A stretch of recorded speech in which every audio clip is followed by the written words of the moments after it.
I'm Autumn, 32, and I just bought my dream beach house in Florida. This morning, my phone exploded with texts from my family. We've packed our bags, my mom wrote. Can't wait to visit, my dad chimed in. My sister Heather sent a family photo saying, the kids miss their auntie. Funny how for years there was no room for me at holiday gatherings, but they always found space for Heather and her family. Now, suddenly, everyone wants to visit? Before I tell you how I responded to their sudden interest in spending time with me, let me know where you're watching from and don't forget to like and subscribe for more real-life family drama. Growing up in suburban Minnesota, our family of four seemed picture-perfect to outsiders.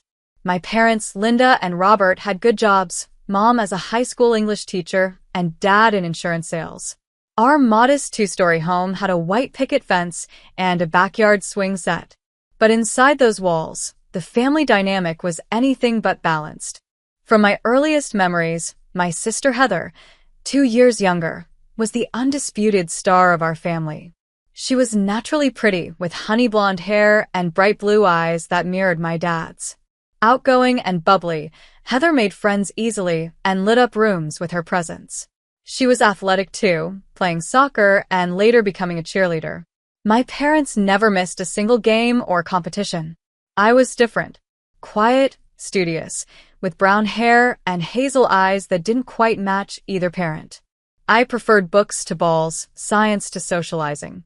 My mom once introduced us to her colleague. This is Heather, our little athlete, and this is Autumn, she reads a lot. That pretty much summed up how they saw us. When I was 9, I won first place in the school science fair with a project on water pollution. I came home excited, certificate in hand, only to find everyone gathered around Heather who'd scored her first soccer goal that day. That's nice, honey, Mom said, barely glancing at my certificate. But can you believe Heather's goal? Against the top team. My achievement was stuck to the refrigerator with a magnet, while Heather's soccer photos were professionally framed in the living room. By middle school, I'd learned that academic success wouldn't earn me the attention I craved. Still, I kept trying. I joined the debate team, thinking perhaps my parents would appreciate seeing me perform. They attended one debate out of an entire season, leaving halfway through because Heather had a dance recital the same evening. You understand, right? Mom said. Your sister needs us there. I nodded and swallowed my disappointment, a skill I was perfecting. High school brought more of the same. I maintained a 4.0 GPA, while Heather struggled academically, but shined socially as homecoming princess. When college acceptance letters arrived, I received offers from several prestigious universities, including Northwestern with a partial scholarship. My parents' response was lukewarm. That's going to be expensive, Dad commented.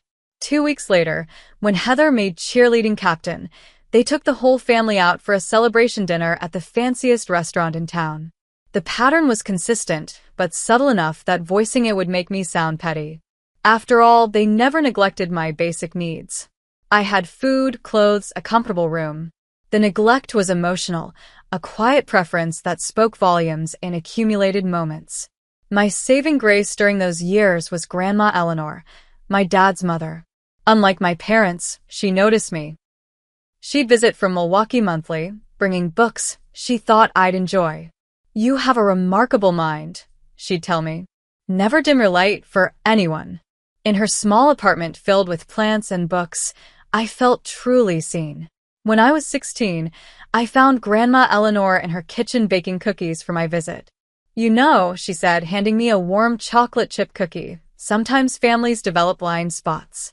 It doesn't mean they don't love you. They just don't see clearly. Why am I the blind spot? I asked, the question that had haunted me for years finally finding voice. She sighed, wiping flour-covered hands on her apron. Some children demand attention. Others, like you, deserve it but don't demand it. It's not fair, but understanding this might help you find peace. Her words didn't fix the situation, but they helped me understand it wasn't my fault. I wasn't unlovable or unworthy. I was just less visible in a family that responded to sparkle rather than depth. By senior year, I'd set my sights on Northwestern University in Chicago, 6 hours from home. Far enough for independence, but close enough for occasional visits. I hoped distance might reset our family dynamic, that perhaps absence would make their hearts grow fonder. The day I left for college, Mom cried a little, Dad patted my shoulder awkwardly, and Heather, then a high school sophomore, seemed genuinely sad to see me go. "Who's going to help me with my homework now?" she joked. As Dad loaded my modest belongings into the car, I noticed Mom was already on the phone planning Heather's Sweet 16 party, scheduled for the following month. I wouldn't be coming back for it. Classes would be in full swing. Looking back at our house from the driveway, I felt a complex mix of sadness and relief. I loved my family despite everything, but I was ready to discover who I could be outside their shadow. Little did I know that leaving home wouldn't end the pattern, it would only transform it into something more explicit. Northwestern University felt like stepping into another dimension. Suddenly, I was surrounded by people who valued intelligence, thoughtfulness, and academic curiosity, all the qualities that had made me invisible at home. My roommate Jessica, a linguistics major from Portland, was the first friend who seemed genuinely interested in my thoughts. We'd stay up late discussing environmental ethics, literature, and our dreams for the future. During freshman orientation, I met Kimberly, a vibrant biology major with a passion for marine conservation. "You're so articulate about climate science," she said after our first environmental studies class together. "Have you considered specializing in that?" No one had ever suggested my interests might translate into a career path.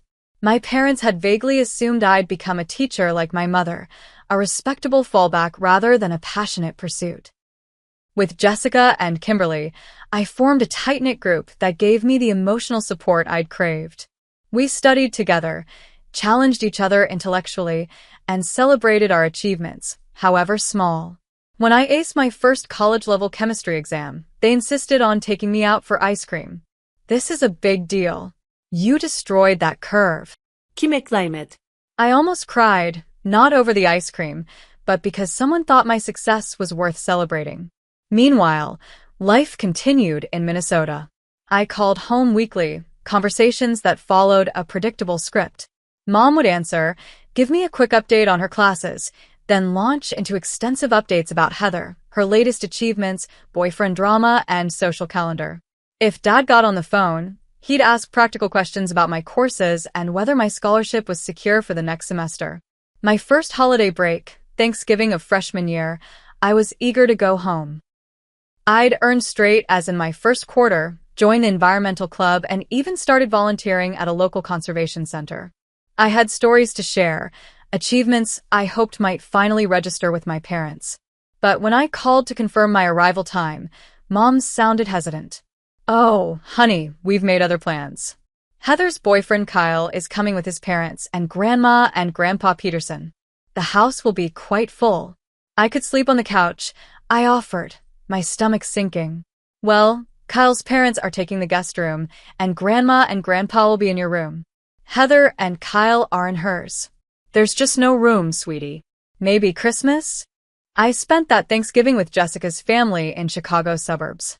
They welcomed me warmly, but I couldn't shake the hurt. My own bedroom was unavailable to me, yet somehow our 3-bedroom house could accommodate 7 other people. Christmas brought another excuse. "Your father and I decided to take Heather and Kyle to the cabin in Wisconsin. It's small, you know, that just 2 bedrooms. Next time, honey." The pattern continued throughout college. Each holiday came with a new reason why there wasn't space for me. Sometimes the excuses were elaborate, renovations making the house too chaotic, a water leak in my old room, unexpected guests taking the last available sleeping space. Other times, they were transparent. "We thought you'd be too busy with school," or "It's such a long drive for just a few days." While I was working multiple jobs to supplement my partial scholarship and taking summer classes to graduate early, my parents bought Heather and Kyle a starter home as a wedding gift after she dropped out of community college in her second year. They married young. Heather was only 20, and Kyle started working for my dad's insurance company. My graduation from Northwestern, magna cum laude with a degree in environmental science, warranted only a brief visit from my parents. They drove in the morning of the ceremony and left immediately after, citing the need to get back for Heather's housewarming party the next day. They didn't meet my friends, see my apartment, or express any interest in the life I'd built. I gave them a tour of campus, pointing out the conservation lab where I'd spent countless hours on research projects. Mom nodded politely while checking her phone for texts from Heather. "We're proud of you," Dad said as they prepared to leave, but his words felt hollow when paired with their actions. They hadn't bothered to take a single photo during the ceremony. My first job after graduation was with a mid-sized environmental consulting firm in Chicago. The starting salary was modest, but it offered growth potential and aligned perfectly with my values and education. I found an affordable apartment with Jessica, who'd accepted a position teaching ESL at a local high school. That first year of full professional independence was transformative. For the first time, I could measure my worth by my own standards, the quality of my work, the respect of my colleagues, the difference I was making through environmental impact assessments. My supervisor, Diane, became a mentor, showing me what supportive leadership looked like. "You have a rare combination of technical knowledge and communication skills," she told me during my first performance review. "I see a real potential for advancement if you're interested in growing with the company." That vote of confidence meant everything. I threw myself into my career, volunteering for challenging projects and pursuing additional certifications in my free time. By my second year, I'd received a substantial promotion and was leading my own small team on local projects. Each professional success helped heal a piece of my childhood insecurity, but the family dynamics remained unchanged. When I could afford to fly home for holidays, I was often met with the same old refrain: "There's no room for you." Meanwhile, Heather, Kyle, and their growing family always had guaranteed accommodations. During one Christmas visit, I arrived to find I wasn't expected at all, despite confirming my visit weeks in advance. "Oh, did we get the dates confused?" Mom said, looking flustered at the door. I ended up sleeping on an air mattress in the unfinished basement while Heather, Kyle, and their new baby Emma occupied not only Heather's old room but mine as well, which had been converted into a nursery. I left early that year, cutting my 5-day visit to just 2. As I hugged my parents goodbye, I wondered if they even noticed the pain behind my smile. Or worse, if they noticed, but simply didn't care enough to change. The next 5 years established a predictable rhythm to family gatherings, or more accurately, my exclusion from them. Each holiday season brought new excuses, each more transparent than the last. One Thanksgiving, I was told renovations made the house too chaotic for guests, only to see Heather's social media posts showing the entire family gathered around my mother's dining table. For Christmas the following year, I was informed that everyone's traveling, only to discover they'd all gone to my parents' cabin without me. My sister Heather now had 2 children, Emma and Tyler, who became the gravitational center of family life.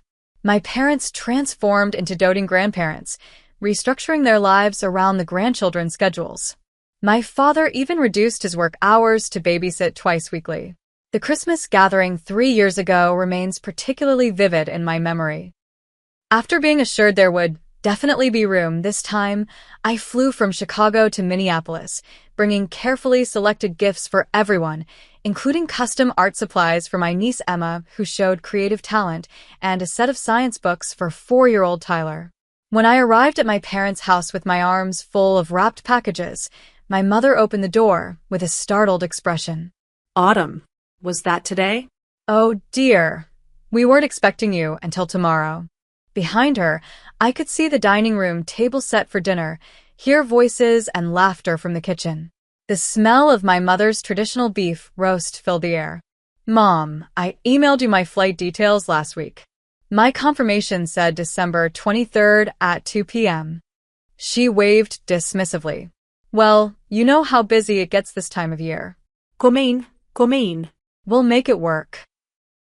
Making it work meant setting up an air mattress in the unfinished basement while Heather's family occupied 3 bedrooms upstairs. My old room had been permanently converted into a grandkids' playroom, full of toys and children's furniture. The guest room held Kyle's parents, who apparently visited regularly, while Heather and Kyle stayed in her childhood bedroom. During dinner, I sat at the far end of the table, squeezed in almost as an afterthought. Conversation revolved entirely around the children and local gossip about people I barely remembered from high school. When I attempted to share news about a major environmental impact study I'd recently led, my mother interrupted. Oh, before I forget, Emma has her winter dance recital video. Should we watch it after dinner? The pattern was painfully familiar, yet it still stung. After dinner, while everyone gathered in the living room to watch videos of Emma's recitals and Tyler's t-ball games, I retreated to the kitchen to help with dishes. My father wandered in for another beer. "You're quiet tonight," he observed, leaning against the counter. "Just tired from traveling," I lied. He nodded, clearly relieved not to pursue the conversation deeper. "Well, it's good you could make it. Your mother wasn't sure you'd be able to get away from work." I scrubbed a pot with unnecessary vigor. "I requested this time off 3 months ago, Dad." He responded noncommittally before returning to the living room. That night, lying on the lumpy air mattress surrounded by storage boxes and old exercise equipment, I questioned why I continued to subject myself to this treatment. The answer was both simple and complicated. Despite everything, they were my family. I loved them. I kept hoping things would change. Meanwhile, my career continued to flourish. I'd been promoted to senior environmental consultant, managed larger projects, and built a reputation in Chicago's environmental community. I'd even been featured in a local newspaper article about urban conservation initiatives. It was during this period that I met Brandon at a fundraiser for the Chicago River Restoration Project. Tall with kind eyes and a quick laugh, he worked as an architectural engineer specializing in sustainable building design. Our shared environmental values sparked an immediate connection, and within months, we were seriously dating. Brandon came from a close-knit family in Michigan. The first time he invited me to his parents' home for a weekend, I was struck by the easy warmth between family members. His mother, Susan, asked thoughtful questions about my work. His father, James, showed genuine interest in my opinions on current events.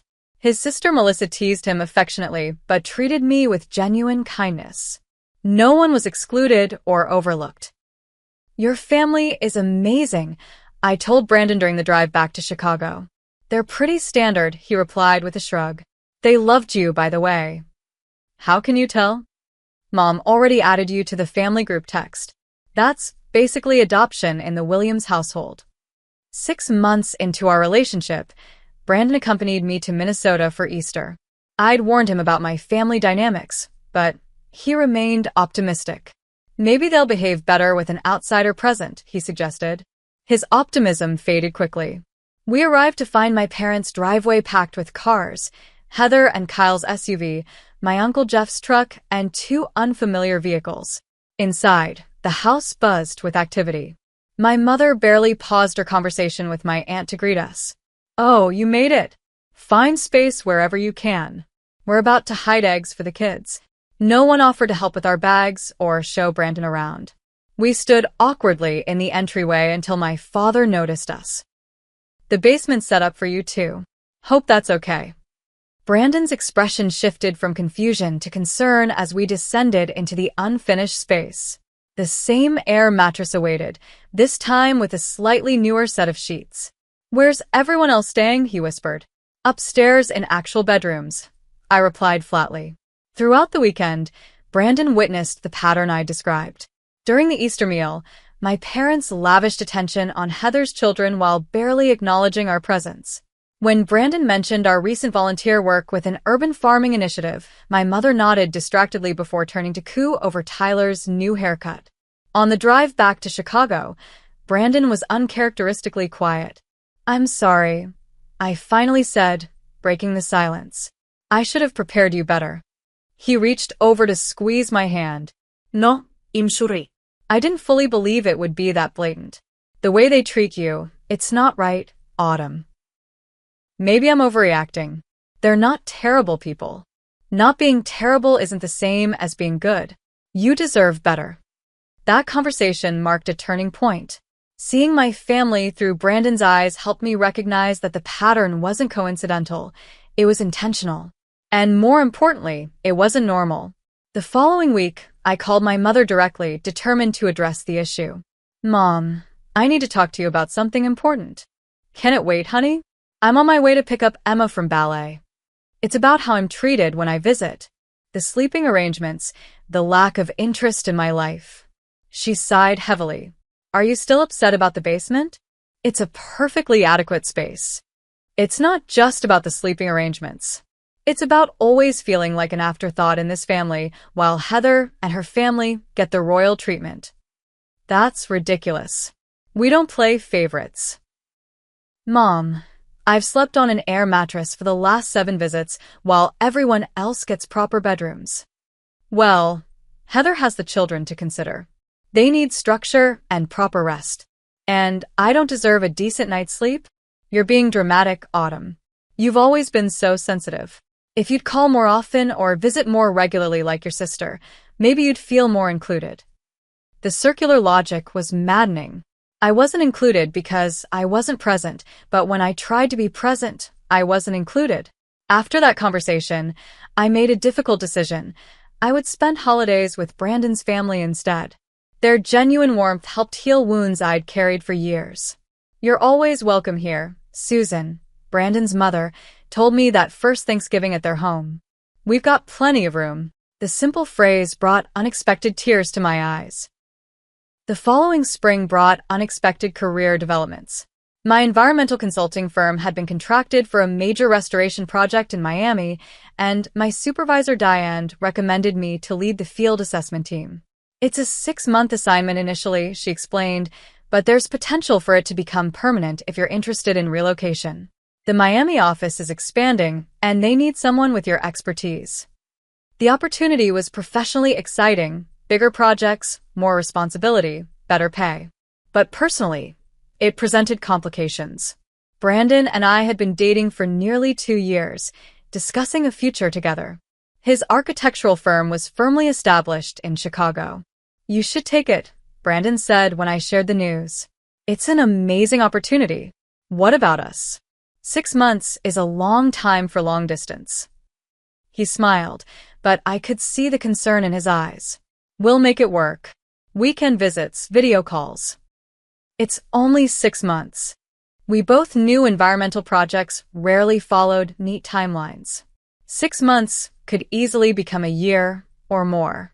Still, I couldn't pass up the career advancement, and Brandon supported my decision wholeheartedly.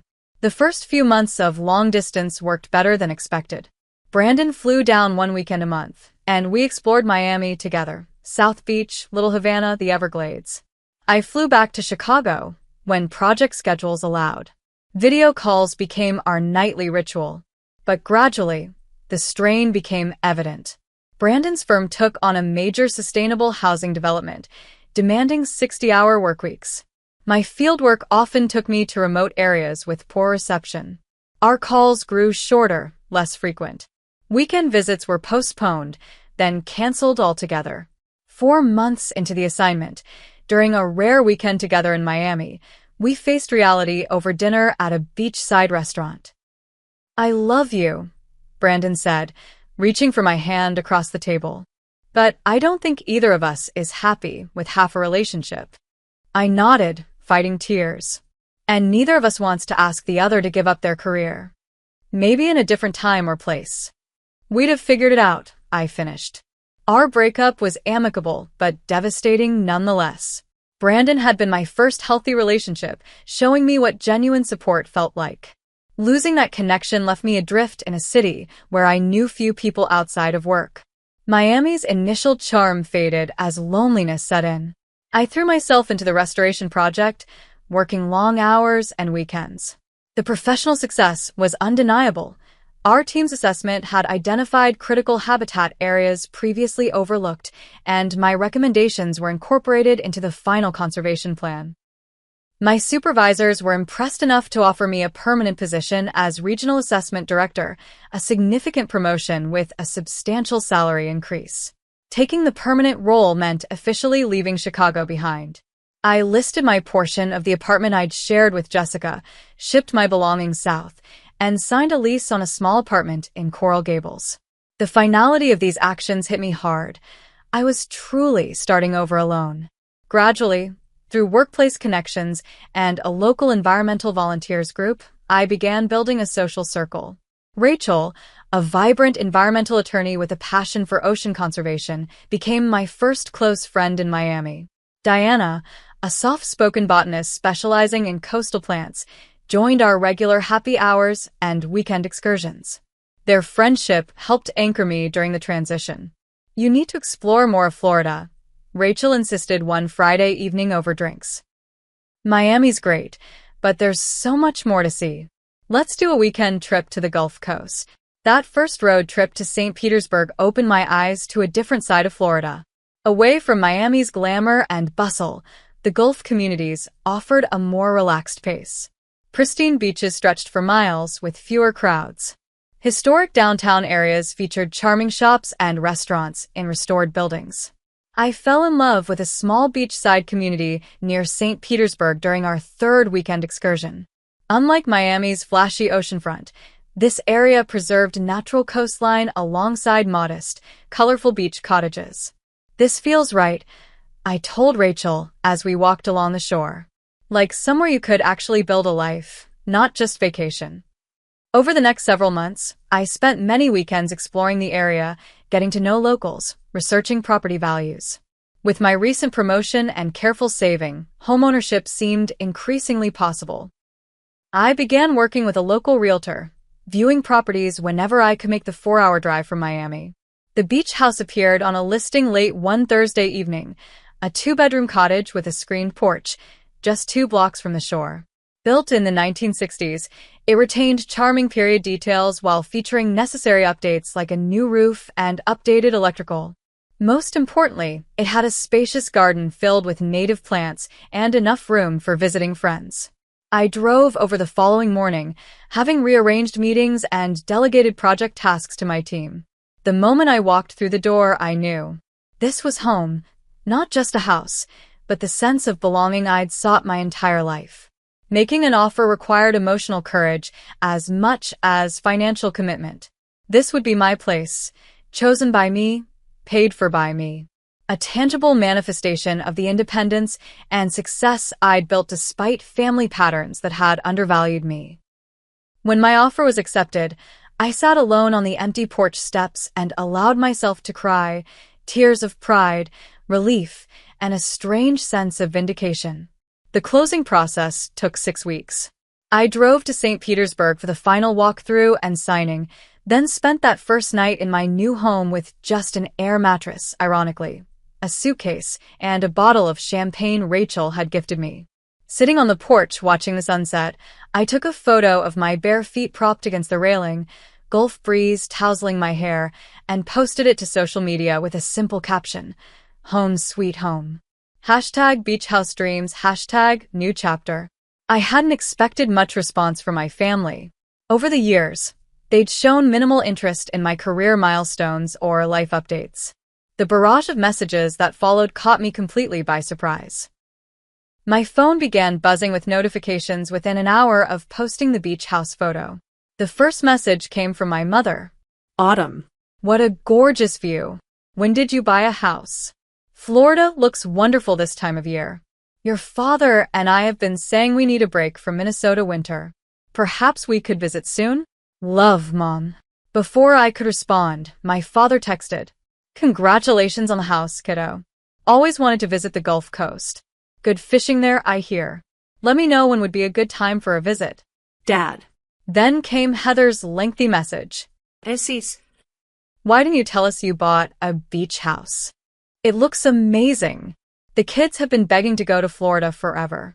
Emma's on spring break next month and Tyler's been learning about ocean animals in school. It would be perfect timing for us to visit.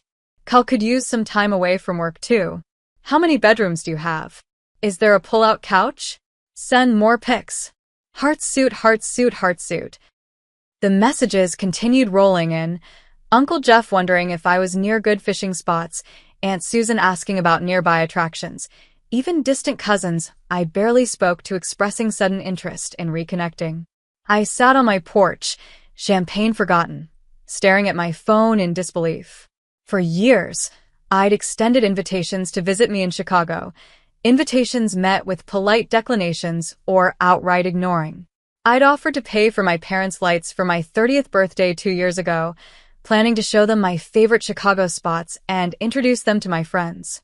My mother had responded, "Oh, honey, it's not a good time. Heather needs help with the kids that weekend." Now, suddenly, everyone had time, interest, and always wanted to visit Florida. The irony wasn't lost on me. After years of no room for you at family gatherings, they all assumed there would automatically be room for them in my new home. The messages triggered a flood of memories.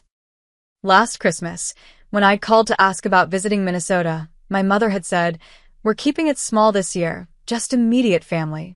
Later, I saw social media posts showing a house full of relatives, including distant cousins and family friends. 3 Thanksgivings ago, when told there wasn't enough space, I'd spent the holiday alone in my Chicago apartment, ordering Chinese takeout and watching holiday movies by myself. I'd cried myself to sleep that night, wondering what was so fundamentally wrong with me that my own family couldn't make space at their table. The memories kept coming, each one sharper than the last. My 30th birthday, spent with Chicago friends when my family forgot to call. My graduation ceremony, when my parents left immediately after to attend Heather's housewarming. Countless holidays where I was the only family member excluded. My phone buzzed again, another message from Heather. "Tyler's so excited to visit his auntie's beach house. When can we book flights?" The assumption that they could simply invite themselves, after years of excluding me, triggered something unexpected. Not just sadness, but anger. My hands shook as I set the phone down without responding. My chest tightened, breathing became difficult, and tears blurred my vision. I recognized the symptoms of a panic attack beginning. I stepped outside, focusing on the evening air, the sound of distant waves, the feeling of wooden porch boards beneath my bare feet. Grounding techniques I'd learned during a brief period of therapy after the breakup with Brandon. Gradually, my breathing steadied. When I felt calm enough, I called Rachel. "They're all inviting themselves to stay," I explained after recounting the messages. "Like it's completely normal, like they haven't been excluding me for years." "What are you going to say?" Rachel asked. "I don't know. Part of me wants to tell them exactly where they can go, and it's not my guest bedroom." Understandable. But another part still wants their approval, their love. How pathetic is that? It's not pathetic, Autumn. They're your family. We're biologically wired to seek connection with our relatives, even when they don't deserve it. After we hung up, I sat watching the stars appear over the Gulf, considering my options. I could acquiesce, allow them to visit, potentially subjecting myself to more of the same treatment on my own turf. I could refuse outright, potentially severing already tenuous family ties. Or I could establish boundaries, clear, firm limits on what I would and wouldn't accept. The next morning, I called Dr. Wilson, the therapist I'd seen briefly in Miami. Fortunately, she had a cancellation and could see me that afternoon. I made the 4-hour drive back to Miami, needing professional guidance before responding to my family. "What you're describing is a common family pattern," Dr. Wilson said after I'd explained the situation. "You've been cast in a certain role, the independent one who doesn't need attention or support. When you demonstrate success or autonomy, like buying this house, it challenges that narrative." "But why the sudden interest now?" "Florida beach houses have obvious appeal," she smiled. "But more significantly, your success threatens the family hierarchy. By showing you don't need them, you've inadvertently made yourself more valuable in their eyes." "So what do I do?" "That depends on what you want. Do you want a relationship with your family? If so, what kind of relationship would be healthy for you?" We spent the rest of the session exploring these questions, examining my genuine desires versus conditioned responses. By the end, I had greater clarity. I wanted connection with my family, but not at the cost of my self-respect. I wanted them in my life, but with boundaries that protected my emotional well-being. Armed with this clarity, I crafted a careful response to my family's messages. I thanked them for their congratulations, explained that I was still settling in, and suggested that visits would need to wait until later in the year. I kept the tone light, but firm. The responses came quickly and revealed much. My mother replied with thinly veiled guilt tactics. "We were so looking forward to seeing you. It's been so long since the whole family was together." My father was more direct. "We've already looked at flights for next month. Can't you arrange things sooner?" Heather sent a photo of her children looking sad with the caption, "Emma and Tyler will be so disappointed." Their unified pressure triggered something unexpected, a sudden, complete certainty that I deserved better. Years of accumulated hurt crystallized into resolve. I opened my laptop and began typing an email addressed to my entire family. The email I composed that evening became a watershed moment in my relationship with my family. After dozens of rewrites and careful editing, I finally hit send around midnight. It read, "Dear Mom, Dad, Heather, and Kyle, I've been thinking about your request to visit my new home, and I need to address something important before we discuss any potential visits. For years, I've been told there was no room for me during family gatherings. I've been excluded from countless holidays, celebrations, and family events. To help you understand my perspective, here are some specific examples. Thanksgiving 2014, told there was no room despite my childhood bedroom being available. Christmas 2015, informed the family was traveling, only to see social media posts of everyone at the cabin. My 30th birthday, 2022, offered to fly you to Chicago at my expense, told it wasn't a good time. Last Christmas, told you we're keeping it small while hosting extended family and friends." These aren't isolated incidents, but a consistent pattern that has left me feeling unwelcome and unvalued in my own family. Now that I have something desirable, a beach house in Florida, suddenly there's interest in spending time with me. I've spent years trying to earn a place in this family, only to be repeatedly shown that there isn't room for me.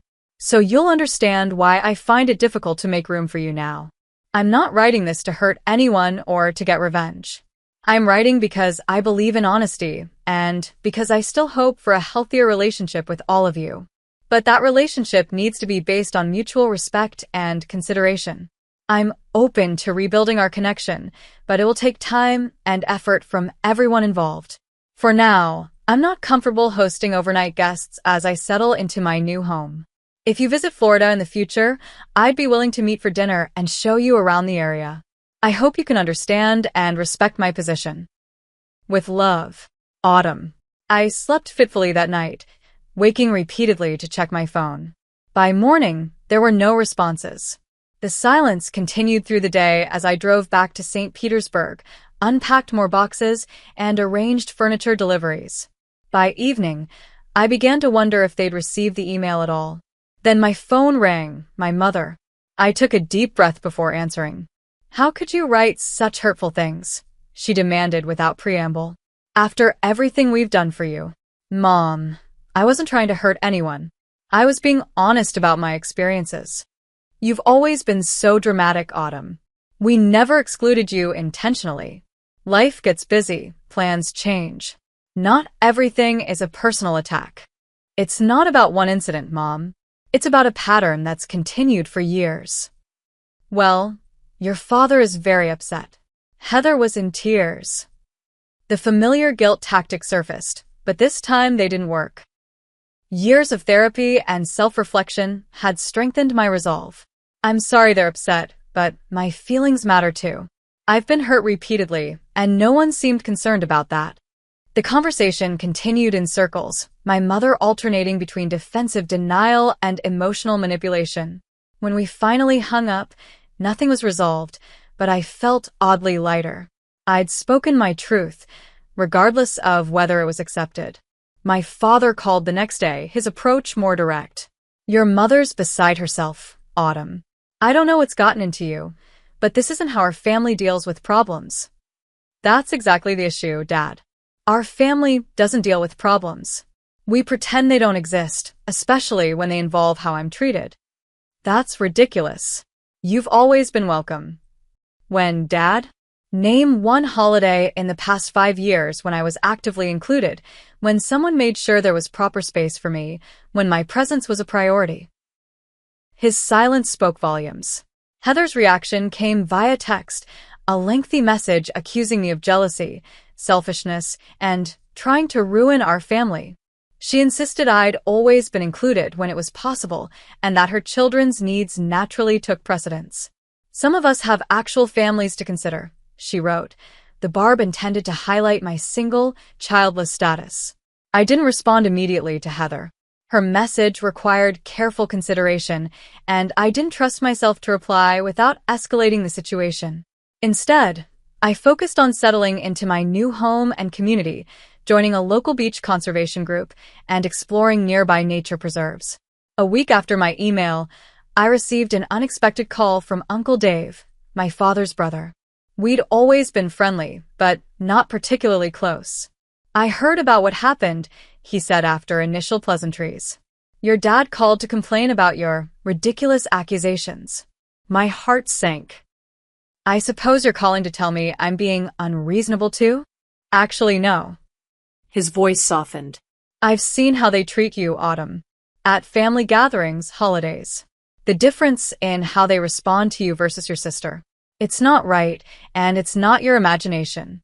Tears sprang to my eyes at this unexpected validation. Thank you for saying that. Look, I love my brother, but he's always favored Heather. She reminds him of your grandmother, same personality, same social charm. You're more like your grandfather, thoughtful, deep thinking. Neither is better, just different, but Robert never understood quiet strength. We talked for nearly an hour, Uncle Dave sharing observations from years of family dynamics I hadn't been aware of. Before hanging up, he said, I'm proud of you, Autumn. Setting boundaries isn't easy, especially with family, but it's necessary sometimes. That conversation gave me the strength to respond to Heather with calm clarity rather than reactive emotion. I acknowledged her perspective while standing firm in my own experience. I'm not asking for special treatment, I wrote. Just equal consideration and respect. The weeks that followed were difficult but clarifying. My parents maintained minimal contact, clearly hoping I'd apologize and retract my accusations. Heather vacillated between angry messages and attempts to pretend nothing had happened. I held my ground, responding with consistent, calm boundaries. Uncle Dave and Aunt Barbara reached out regularly, offering support and perspective. To my surprise, my grandmother Eleanor, now in her 80s and living in a retirement community, called after hearing about the situation. It's about time you stood up for yourself, she said with characteristic directness. I've watched this pattern for years and wished you'd recognize your own worth sooner. Gradually, my immediate family's responses evolved. My mother's initial defensiveness gave way to reluctant acknowledgement of some misunderstandings. My father, never comfortable with emotional confrontation, suggested we move forward and forget the past. Heather remained the most resistant, unwilling to relinquish her position as the family's central figure. I maintained my boundary about visits, offering instead to meet them for dinner if they came to Florida. I'm not ready for overnight guests yet, I explained. This is about establishing healthy patterns, not punishing anyone. 3 months after my initial email, my mother called with a different tone. I've been thinking about what you said, she began hesitantly. Looking back at some of the holidays, I can see how it might have seemed like we were excluding you. It wasn't a full acknowledgement, but it was progress. Thank you for saying that, Mom. It means a lot. Your father and I have been talking. We'd like to try to do better. Maybe start with phone calls more regularly? And we'd still like to see your new home, whenever you're comfortable with that. I'd like that too, I replied, cautiously hopeful. Regular calls would be a good start. Setting boundaries hadn't destroyed my family relationships as I'd feared. Instead, it had created space for potentially healthier connections to develop. Not perfect, not immediately transformed, but moving in a better direction. That Thanksgiving, 6 months after buying my beach house, I hosted my first holiday gathering.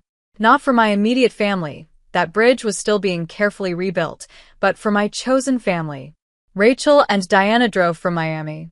My new neighbors, the Carlsons, joined with their teenage daughter.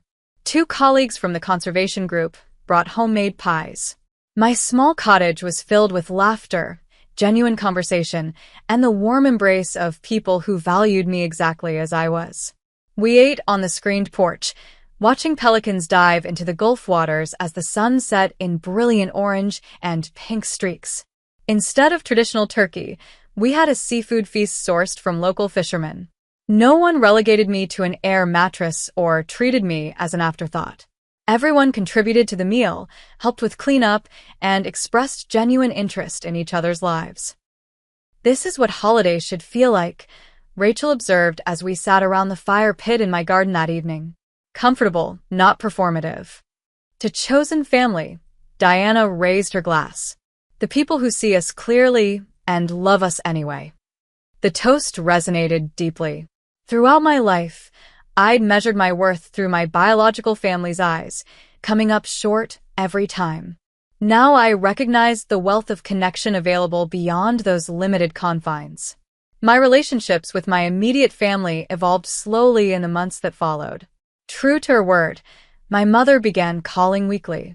Our conversations remained somewhat superficial, but occasionally she'd ask genuine questions about my work or new home. My father joined these calls sporadically, his gruff attempts at connection awkward but sincere. Heather proved the most resistant to change. Accustomed to being the family's central focus, she struggled with the shifting dynamic.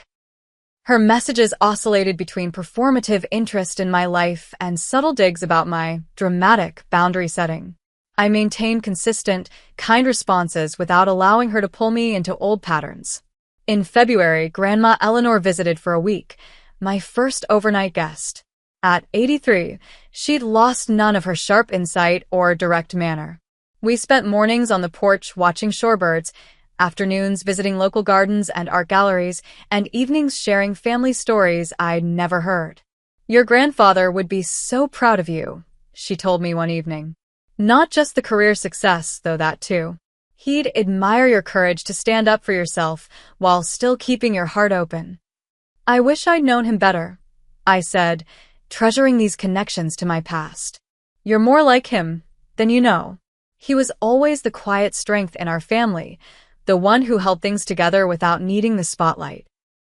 In March, Uncle Dave and Aunt Barbara visited, respectfully staying at a nearby hotel despite my offer of the guest room. "We want to see your place but not invade your space," Uncle Dave explained. Their visit brought healing conversations and deeper connection. They shared childhood stories about my father that helped me understand his emotional limitations without excusing his behavior. As spring turned to summer, I received an unexpected message from my parents. They'd been discussing a Florida trip in October and wanted to know if I'd be comfortable with them visiting, staying at a hotel, of course. "We understand if you're not ready," my mother wrote. "We're trying to respect your boundaries." That simple acknowledgement, recognizing and respecting my boundaries, meant more than any apology could have. I agreed to their visit, setting clear expectations about its duration and structure. When October arrived, I felt nervous but prepared for their 3-day visit.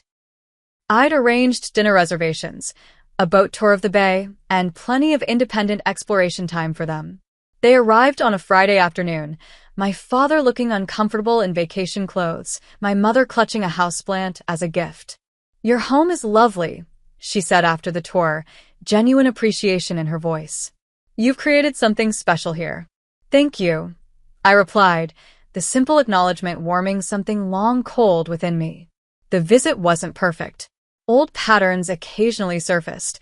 My mother interrupted my work stories to check her phone for messages from Heather.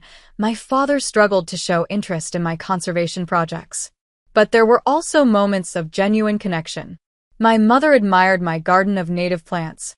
My father helped fix a stubborn kitchen cabinet. We found neutral conversation topics and even shared occasional laughter. On their final evening, as we walked along the beach at sunset, my mother slipped her arm through mine. "I've been thinking a lot about what you wrote in that email," she said, eyes on the horizon. "I didn't want to see it then, but you were right about many things. We didn't make space for you the way we should have." The acknowledgement, long sought but never expected, brought tears to my eyes. "Thank you for saying that. I can't promise we'll get everything right moving forward," she continued. "Old habits are hard to break. But I want you to know we're trying." It wasn't a dramatic transformation or perfect resolution. Real family healing rarely is, but it was a genuine step toward healthier dynamics. After they left, I felt a complicated mix of emotions: hope, lingering sadness for all the lost years, cautious optimism about the future. The beach house had become more than just a home. It had become the catalyst for reclaiming my self-worth and redefining family relationships on my terms. As the holidays approached again, I considered my options carefully before extending a Thanksgiving invitation to my parents and Uncle Dave's family. Heather and her family would be spending a holiday with Kyle's relatives, simplifying the dynamics for this first family gathering in my home. Meanwhile, my personal life blossomed in unexpected ways. Through the conservation group, I met Michael, a marine biologist studying seahorse populations in the bay. With kind eyes and an easy laugh, he shared my passion for environmental protection and quiet evenings. Our relationship developed slowly, built on genuine conversation and mutual respect. When I eventually told him about my family history, he listened without judgment. "Family patterns are powerful," he said. "Breaking them takes tremendous courage." "I'm still figuring it out," I admitted. "Some days I feel strong and clear about my boundaries. Other days, I slip back into old insecurities." "That's how healing works," he replied. "It's never linear." As I prepare for Thanksgiving next week, my parents, Uncle Dave and Aunt Barbara, Michael, and local friends gathering around my table, I reflect on the journey of the past year. From exclusion to empowerment, from seeking approval to creating my own sense of home. The beach house represents more than a property investment. It symbolizes the space I've claimed for myself in the world.